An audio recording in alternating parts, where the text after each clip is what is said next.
लोकशाहीचा बुलंद आवाज, रिपब्लिकन वार्ता महाराष्ट्र।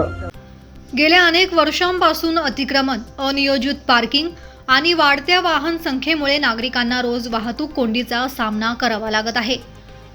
शहरातील प्रमुख चौक म्हणून ओळखल्या जाणाऱ्या द्वारका परिसरात वाहतुकीची कोंडी कमी करण्यासाठी हाजी अलीच्या धर्तीवर आधुनिक सिग्नल यंत्रणा बसवण्याचे काम सध्या जोरात सुरू आहे।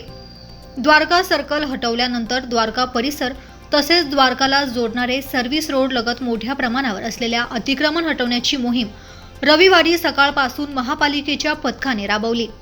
द्वारका चौक ते वडाळा नाका तसेच द्वारका ते झाकीर हुसेन रुग्णालय परिसरात रस्त्याच्या दुतर्फा उभारण्यात आलेली अनधिकृत दुकाने, पत्र्याचे शेड्स, अडथळे हटवण्यात आले।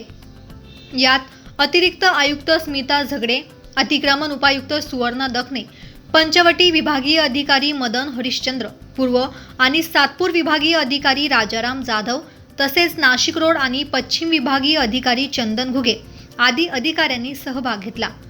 पूर्व विभाग अतिक्रमण प्रमुख जीवन ठाकरे, पश्चिम विभाग अतिक्रमण प्रमुख प्रवीण बागुल, नवीन नाशिक अतिक्रमण प्रमुख निखिल तेजाळे, नाशिक रोड अतिक्रमण प्रमुख नाना अभंग, सातपूर अतिक्रमण प्रमुख भगवान सूर्यवंशी, पंचवटी अतिक्रमण प्रमुख उमेश खैरे ही यंत्रणा सकाळपासूनच सक्रिय होती।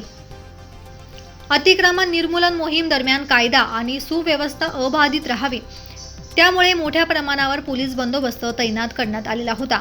मुंबई नाका पोलीस ठाण्याचे वरिष्ठ पोलीस निरीक्षक संतोष नरुटे यांच्यासह अधिकारी आणि कर्मचाऱ्यांनी संपूर्ण परिसरात लक्ष ठेवत शांततेत कारवाई पार पाडली। ब्युरो रिपोर्ट, रिपब्लिकन वार्ता news, Maharashtra. Subscribe now and press the bell icon. Never miss an update.